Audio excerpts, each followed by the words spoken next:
So now we are going to move on to working on the sheet specific to a recipe or a cake, we have to call it. Okay, it's not per recipe, but you could have your recipes, you will already have, right, for this particular cake, whatever, the recipes are already there.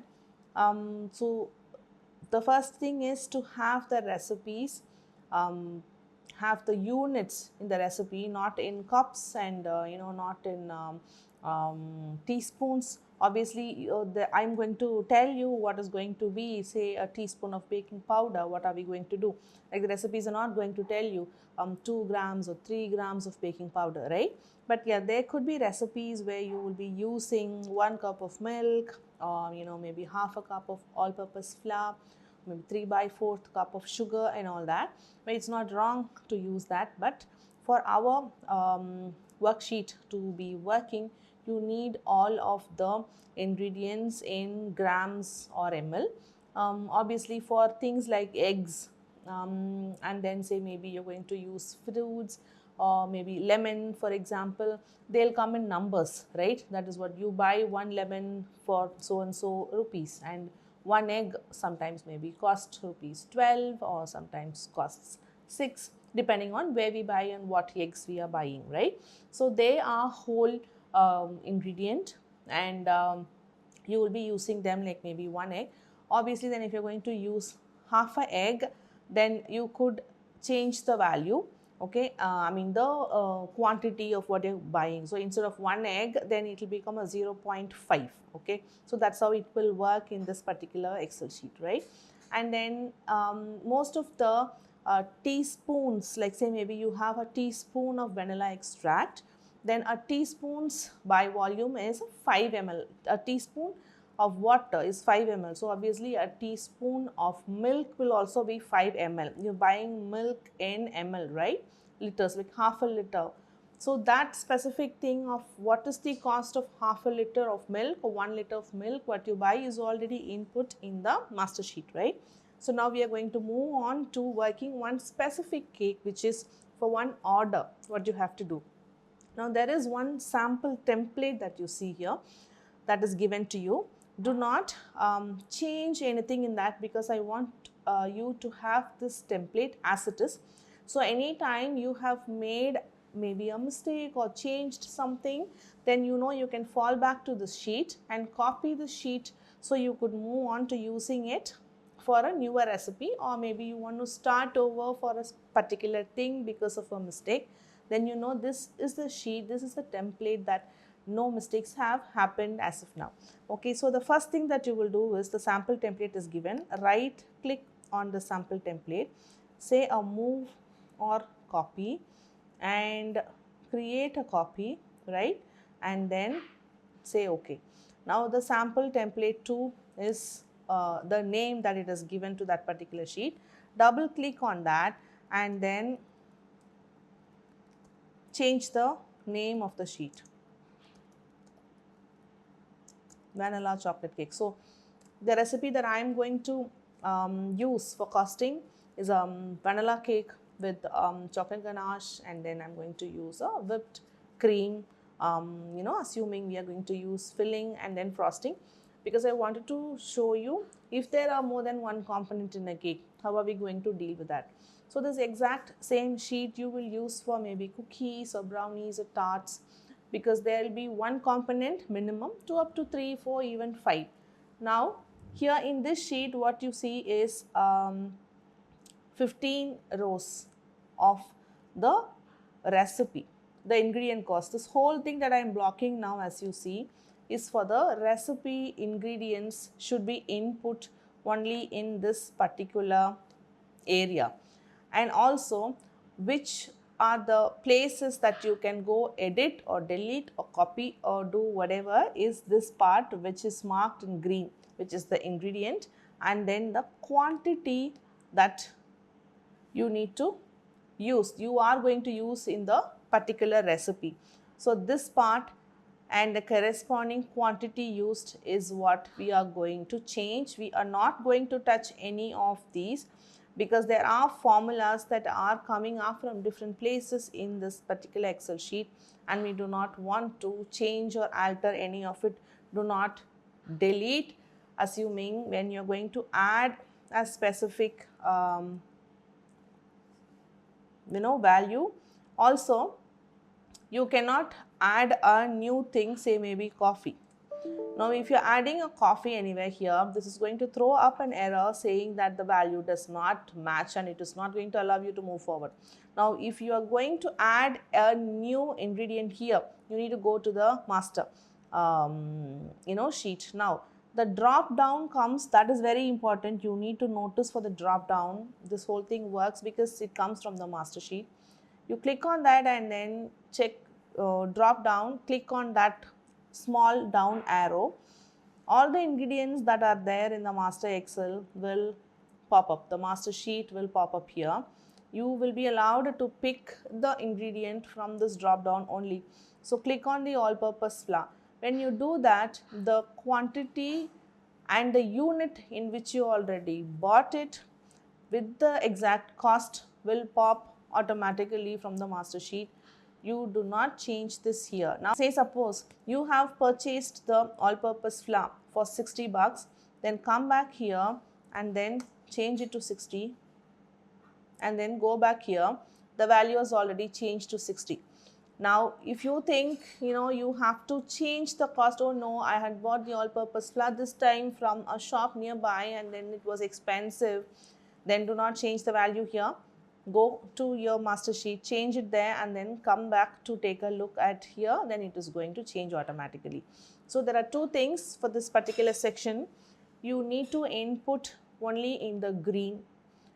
And then the first thing is to keep adding. I'm going to show you, have my recipe and then show you what exactly is going to happen for a particular recipe. Now, the first thing that you need to understand is you can input only through drop downs, and you have to keep adding values only in the green cells here, and then the details from the master sheet will automatically pop up in these three cells.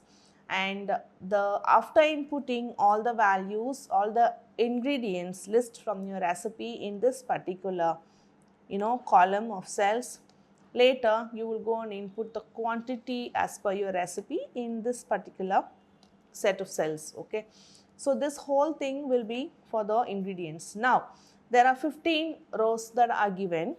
If you think that you have a specific recipe where the number of ingredients is going to go beyond the 15 numbers that are given there, are you supposed to do this insert here? You're not supposed to do that because it is going to change a lot of other things and the formula is not based to work on inserting a complete row to the entire Excel.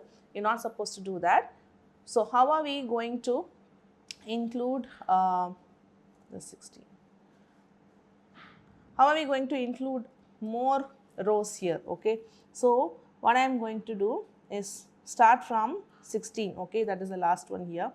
I am going to hold the shift button on the laptop and then use the right arrow and go on till the end of that particular box only and right click,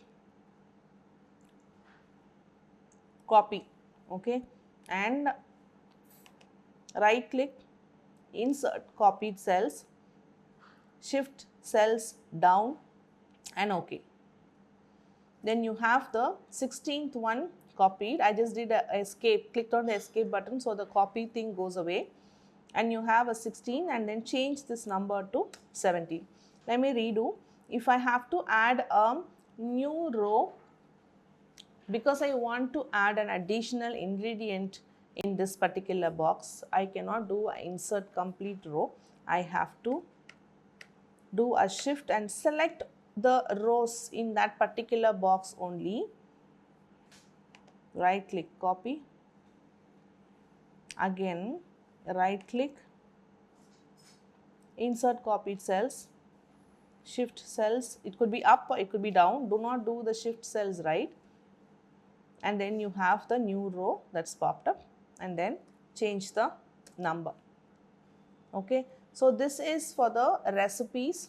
and this is the box that you have to use, and you are supposed to add values only to the green cells, which is the ingredients as per your recipe, and then change the quantity based on your specific recipe. And for adding new rows, you know what to do. Okay, then coming down is this box where the additional artist charges or the decorating elements come in picture. Now here you have to start writing, say maybe you have a figurine, okay, say maybe you're going to make a Tom and Jerry, and then a house, and then a truck, okay, and then a tree. Okay, now how many hours did I spend for making Tom? 1 hour. The cost pops up. Now in the master, I'd already input higher values, right? Let me just add a few nominal values here, which is for 50,000. I'd like to work 6 hours, 6 days in a week, and then working hours, say I'd like to do 8 hours. So my per hour changes to 260 here. So when I come back here, I can check the value for making a Tom will be 260 because I have put 1 hour. And then for Jerry, say maybe if it is 30 minutes, I'll put a 0.5. Half of 1 is 0.5, right? And say suppose house, if I'm maybe going to take 0.75, which is 45 minutes, which is like 3/4 of a minute of an hour, sorry. Then I will do a 0.75. Then the values get calculated by itself, right? For the truck, again an hour. For tree, say suppose 1.5 hours. Now whatever costing that's specific to each of the figurine comes here, and then you know the total charges for all the additional decorating elements come in here. Now if I am going to delete this and then redo, I can't select all the 3 and then delete. That will be a mistake because I am supposed to edit or change things only from the green part of the cells. So now if I delete that, the entire thing goes back to 0, right? So suppose if I am painting on something and then I am going to spend 3 hours, then the cost for additional painting comes down to this much. And then there is sugar peony. How many hours I am going to spend? Maybe 1.5 hours. Then the cost of a peony would be 390. And say wafer paper, flower. I have like say 5 flowers, and then I'm going to spend about 2 hours to finish that. Then the cost of all the 5 flowers will be 520. But then the cost of the ingredients, the wafer papers cost itself should be added in the ingredients, because that is a material that you have purchased, that you could add it in the ingredients, or you could add it in the next area which you're going to talk about as per actuals, extras as per actuals. Okay, so now if you are using fondant, if you are using gum paste, and obviously if you're going to use 1 kg of fondant, then they will be part of the ingredient which is going in the cake. The fondant and gum paste are something like your ganache, the cake itself. Okay, they are not actuals. You are making and then from there you are using them, right? So they will be part of the ingredient which will be added here by having extra rows like how I've explained earlier. Okay, now then these are the additional decorating elements that you would, whatever you work, should add here. Then again obviously, like say you have more than 15 rows of decorating elements to be added, then you need to again copy and then insert copied cells, shift cells down is very important, and then change this number to 16, right? So that's how you keep adding more number of rows, and by this you will have everything intact. There won't be any mistakes happening in the sheet till now. Then the last set of box is for actuals.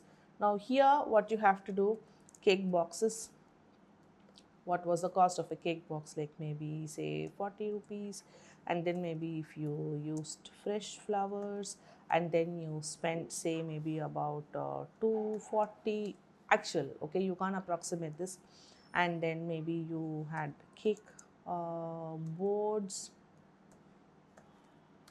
and then maybe one of the board or two of the boards you are giving it away with a cake, like one is the bigger cake, drum, so you could add a cake board for 15 rupees, and then if you are using a cake drum, then that if it costs 80 rupees, then add that, and maybe you got a candle and then the candle costed 25, and then you're adding a knife, and then the knife would cost you say maybe another 20.